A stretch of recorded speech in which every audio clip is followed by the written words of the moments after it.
राहुल गांधी को सजा देता है तो मोदी भी अगर उस तरह का बोलते हैं तो उनको भी सजा होना चाहिए, अमित शाह को भी उसी तरह का सजा होना चाहिए। जुर्म जब बेहिसाब होता है तभी जाके देश में इनकलाब होता है, और ये जो जुर्म हो रहा है वो इनकलाब की तैयारी है। सिर्फ लीडर निकल जाएगा इसमें तो पूरे देश में क्रांति हो जाएगी, और देश में कोई भी आदमी MP MLA तो बन ही नहीं सकता है, क्योंकि उस पर 100 केस हो जाएगा भाषण के दौरान बोलने का, और सबको सजा हो जाएगा पूरे देश में 10 जगह से। अगर स्पीडी ट्रायल चला कर अगर उसमें इस केस को डाल करके और ऊपर में अपील को जल्दी से सुनवाई करा दिया जाए और उसमें ये बरी हो जाएंगे तो ऑटोमेटिकली वो फिर वापस हो जाएंगे। इसमें तो न्यायालय के अस्तित्व पर भी खतरा आ जाएगा अगर वो चेहरा देख करके जजमेंट देना शुरू करेगा तो। नेतागिरी में MP MLA में schedule caste, schedule tribe, most backward, OBC और माइनॉरिटी समाज के लोग हैं। मोदी उनके लोग हैं, उनके चहेते हैं, आरक्षण विरोधी समाज का वो चहेता है, इसलिए उनके लिए इस तरह का जजमेंट हो जाए कि इस देश के न्यायपालिका में 97% लोग सिर्फ और सिर्फ आरक्षण विरोधी समाज के लोग हैं। इसलिए हम मांग करते हैं पूरे भारत के राष्ट्रपति से, भारत के मुख्य न्यायाधीश से कि इस तरह के असंवैधानिक जो काम हो रहे हैं उसको बंद कराया जाए, नहीं तो देश में लोकतंत्र बचेगा नहीं और लोकतंत्र के जगह पर जज तंत्र स्थापित हो जाएगा जो देश के लिए घातक है। राजनीतिक रैली में जो बयान दिए जाते हैं और उसको अगर आप न्यायिक प्रक्रिया में घसीटते हैं, लेकिन इस तरह के जो जजमेंट आ रहे हैं और इस तरह के जो कानून बनाए जा रहे हैं पार्लियामेंट से कि एक साधारण जुडिशियल मजिस्ट्रेट भी 2 साल का सजा कर देगा तो वो लोकतंत्र से वंचित हो जाएगा, तो ये बिल्कुल संविधान के प्रियम्बुल का उल्लंघन है और लोकतंत्र की हत्या है। क्योंकि अगर मान लीजिए कि वो व्यक्ति जिसको एक जुडिशियल मजिस्ट्रेट ने 2 साल सजा करके उसको वंचित कर दिया चुनाव से और सुप्रीम कोर्ट से वो रिहा हो गया कि उन पर जो आरोप था प्रमाणित नहीं हुआ, गलत था, तो फिर उसका जो 6 साल, 7 साल, 8 साल जो वंचित रहा उसका कंपनसेशन का तो कोई व्यवस्था है नहीं। 1993 के बाद जुडिशियल एक्टिविज्म इतना बढ़ा है और बढ़ने का कारण ये है कि न्यायपालिका में schedule caste, schedule tribe, most backward, OBC और माइनॉरिटी समाज के न्यायाधीश नहीं हैं, तो उनको अब वंचित करने के लिए न्यायालय का मिसयूज, इसको हम लोग लीगल भाषा में बोलते हैं abuse of process of the court. अच्छा, 2019 लोकसभा चुनाव में जब राहुल गांधी कर्नाटक में भाषण दे रहे थे तभी राहुल गांधी मोदी जी के खिलाफ बयान देते हैं और उसके बाद अब राहुल गांधी जी की जो सदस्यता है वो ख़त्म हो गई है। इसी मुद्दे पर बात करने के लिए हम अरुण कुशवाहा सर हैं, पटना हाई कोर्ट के सीनियर वकील हैं। सर, 2019 में राहुल गांधी कई रैली किए, कई जगह भाषण दिए, लेकिन भाषण के आधार पर, उनके स्टेटमेंट के आधार पर उनकी सदस्यता ख़त्म कर दी गई है। कई लोग कह रहे हैं कि ये लोकतंत्र की हत्या है और ये तानाशाही है। आप वकील हैं, हमारे ऑडियंस और जो आवाम है उनको समझाइए कि क्या है ये पूरा मामला। देखिए, राजनीतिक रैली में जो बयान दिए जाते हैं और उसको अगर आप न्यायिक प्रक्रिया में घसीटते हैं तो ये साफ जाहिर करता है कि हमने जो भारत के संविधान के प्रियम्बुल में जो लिखा है कि भारत एक लोकतांत्रिक देश है, तो लोकतांत्रिक देश में जनता को तय करना होता है कि कौन सांसद बनेगा, कौन नहीं बनेगा। लेकिन इस तरह के जो जजमेंट आ रहे हैं और इस तरह के जो कानून बनाए जा रहे हैं पार्लियामेंट से कि एक साधारण जुडिशियल मजिस्ट्रेट भी 2 साल का सजा कर देगा तो वो लोकतंत्र से वंचित हो जाएगा, तो ये बिल्कुल संविधान के प्रियम्बुल का उल्लंघन है और लोकतंत्र की हत्या है। क्योंकि अगर मान लीजिए कि वो व्यक्ति जिसको एक जुडिशियल मजिस्ट्रेट ने 2 साल सजा करके उसको वंचित कर दिया चुनाव से और सुप्रीम कोर्ट से वो रिहा हो गया कि उन पर जो आरोप था प्रमाणित नहीं हुआ, गलत था, तो फिर उसका जो 6 साल, 7 साल, 8 साल जो वंचित रहा उसका कंपनसेशन का तो कोई व्यवस्था है नहीं, तो ये लोकतंत्र का हत्या है। और हम तो यहाँ तक कहते हैं कि 1993 के बाद जुडिशियल एक्टिविज्म इतना बढ़ा है और बढ़ने का कारण ये है कि न्यायपालिका में schedule caste, schedule tribe, most backward, OBC और माइनॉरिटी समाज के न्यायाधीश नहीं हैं और नेता सब हमारे ही लोग हैं, SC, ST, OBC, माइनॉरिटी समाज के ही नेता सब भरे हुए हैं। क्योंकि लोकतंत्र में वोट उसकी है तो वो लोग जीतते हैं, तो उनको अब वंचित करने के लिए न्यायालय का मिसयूज, इसको हम लोग लीगल भाषा में बोलते हैं abuse of process of the court. अच्छा। न्यायालय के Abuse of हाँ प्रोसेस ऑफ द कोर्ट बोलते हैं कि न्यायालय के प्रक्रिया का दुरुपयोग किया जा रहा है जजमेंट के जरिए और लोगों को लोकतंत्र का अधिकार छीना जा रहा है। सर राहुल गांधी विपक्ष के नेता हैं, अब तो उनकी सदस्यता खत्म हो गई है, तो अब 6 साल 8 साल तक वो चुनाव नहीं लड़ेंगे। तो ऐसे कई सारे भाषण हैं जो सत्ता में बैठे जो लोग हैं वो भी कहते हैं, मोदी जी भी कहें कपड़ों के आधार पर इंसान को पहचानिए और 50 करोड़ वाली गर्लफ्रेंड, इस तरह की भाषा का उपयोग मोदी जी भी नहीं किया है। तो कोर्ट में जाते हैं तो क्या मोदी जी की भी जो पावर है वो खत्म हो सकता है जो उनकी सदस्यता है? देखिए ये स्पष्ट जान लीजिए, अभी शुरू में भी हमने कहा कि इस देश के न्यायपालिका में 97% लोग सिर्फ और सिर्फ आरक्षण विरोधी समाज के लोग हैं। सीधी भाषा में अगर संवैधानिक भाषा में कहा जाए तो वो जनरल क्लास के लोग हैं। तो न्यायपालिका में जनरल क्लास के लोग हैं और नेतागिरी में एमपी एमएलए में schedule caste, schedule tribe, most backward, OBC और माइनॉरिटी समाज के लोग हैं। तो न्यायपालिका का जो इस तरह के जो जजमेंट आ रहे हैं वो चूंकि उनके न्यायाधीश हैं तो उनके लोगों के लिए ऐसा होगा हमको विश्वास नहीं है, क्योंकि मोदी उनके लोग हैं, उनके चहेते हैं, आरक्षण विरोधी समाज का वो चहेता है, इसलिए उनके लिए इस तरह का जजमेंट हो जाए हमको नहीं लगता है कि ऐसा होगा। न्यायपालिका को इस तरह का हम उससे आशा नहीं करते हैं। लेकिन अगर वही आदमी अगर आरक्षण के लिए लड़ रहा है, कोई नेता SC ST OBC के लिए लड़ रहा है तो उसको तुरंत सजा हो जाएगी। हो सकता है हमें भी सजा हो जाए, लेकिन सजा होने से डरने की जरूरत नहीं है। नेल्सन मंडेला 28 बरस जेल में रहा, 27 बरस। उसके बाद वही आज अमर है, नेता वही है, महान है, प्रेसिडेंट भी बने, महान नेता वही है। गांधी जी को भी जेल हुआ था।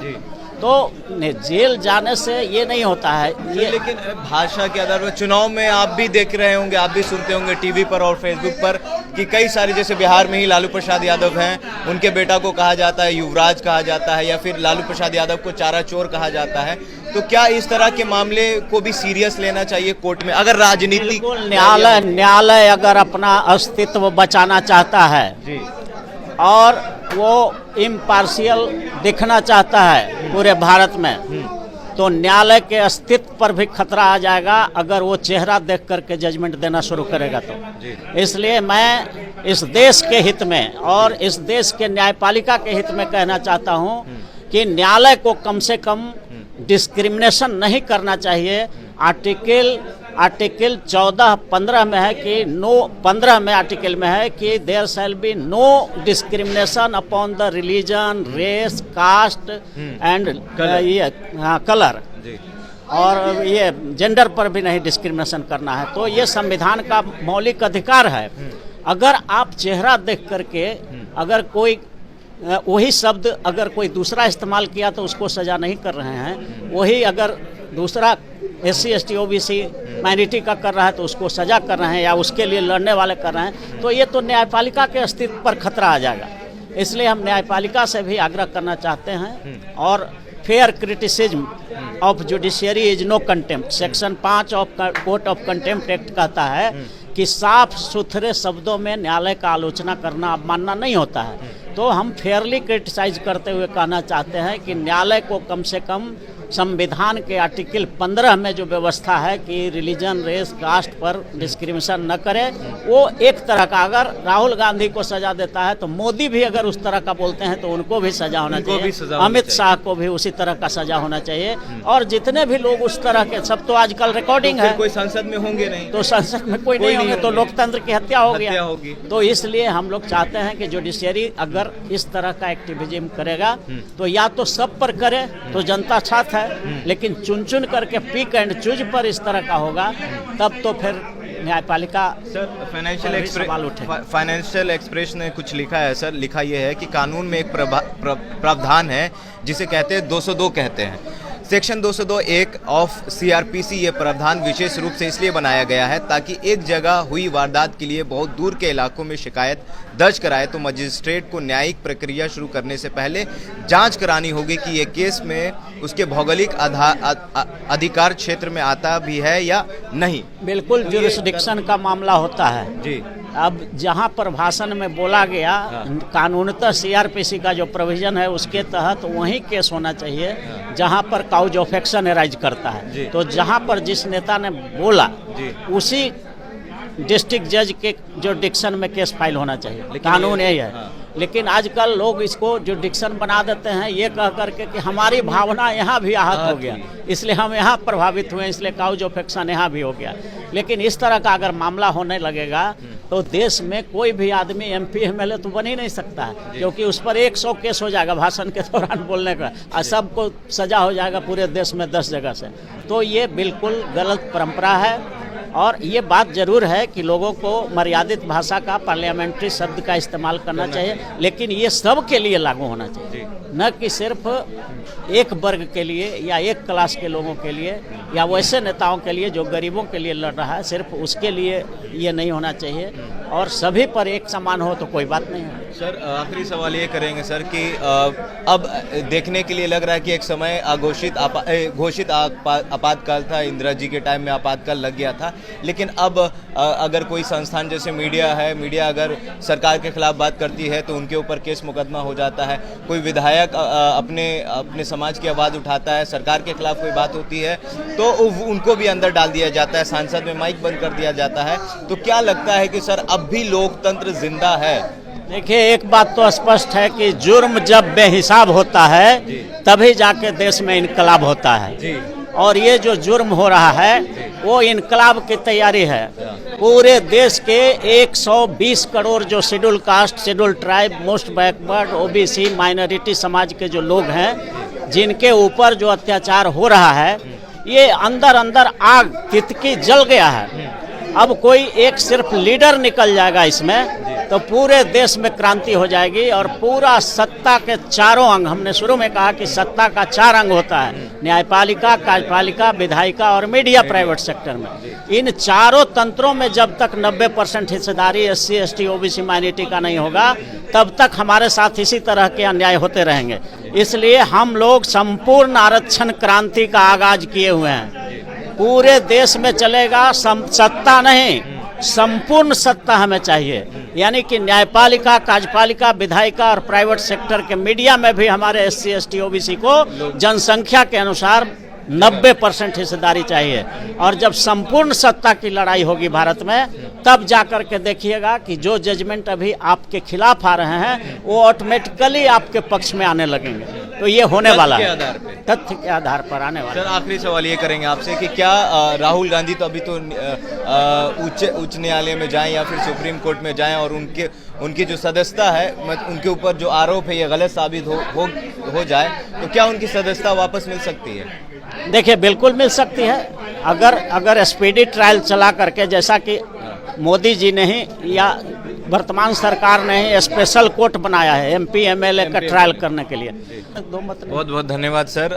जब भी जानकारी लेना होता है, सही जानकारी लेना होता है तो हम लोग वकील साहब के पास जाते हैं, कोर्ट के पास जाते हैं और यही हम आखिरी उम्मीद होते हैं, सच क्या है गलत क्या है ये सारी चीज़ें बताते हैं।